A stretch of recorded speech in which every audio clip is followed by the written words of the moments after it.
If your avoidant ex suddenly went silent, or you're the one who started no contact, you're probably wondering, are they missing me at all, or did they just move on and never look back? Let's break down what to expect from an avoidant ex week by week when you're in no contact, because what they feel isn't on the same timeline as what you feel. Here's the hardest part for most people.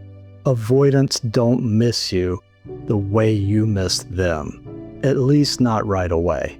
They don't start panicking when you pull back. They often feel relieved at first, like the pressure is finally off. And that's exactly what stings the most, because deep, deep down, you were hoping your silence would wake them up. But the truth is, they disconnect first. Week 1 to week 2, they're numb, distracted, focused on staying in control. You might be crying yourself to sleep while they're busy posting things to social media like nothing ever happened. That contrast feels cruel, but it's also common. If you're in those first 2 weeks of no contact, my free guide will help you stay grounded instead of obsessed. Download the free No Contact Quick Start Guide. That link is on the screen. Now, week 3 to week 4, you might still be tempted to break the silence, not because you believe they've changed, but because some part of you still needs to feel like you matter. Meanwhile, they start to notice your absence, not always emotionally, but with curiosity. They might check your social media, ask mutual friends how you're doing, or they double down on the silence, telling themselves it was probably for the best. Here's the loop they get stuck in.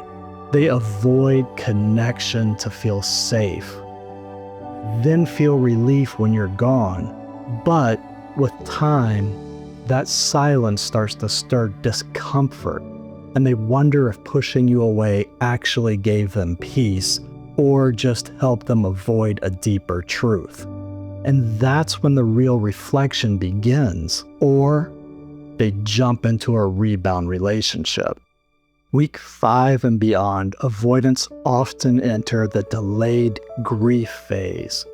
They might romanticize the good times, start scrolling through old pictures or replaying memories in their head. Then they start asking themselves why they don't feel okay yet, why they still feel off even though the breakup was supposed to be the right thing to do.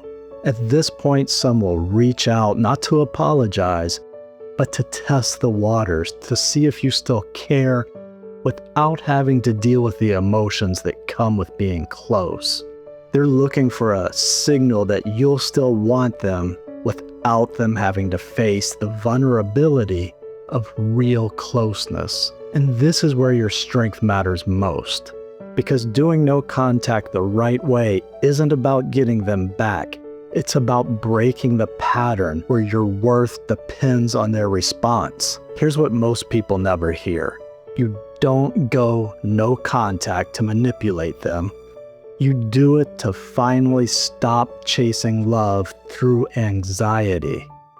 If they reach out, you'll want to be steady, not triggered. And if you want consistent tools and grounded support as you go through this, join the inner workroom. That link is on the screen too. Let them figure it out on their own timeline while you build a life that no longer waits on their uncertainty. This next video will walk you through that response step by step.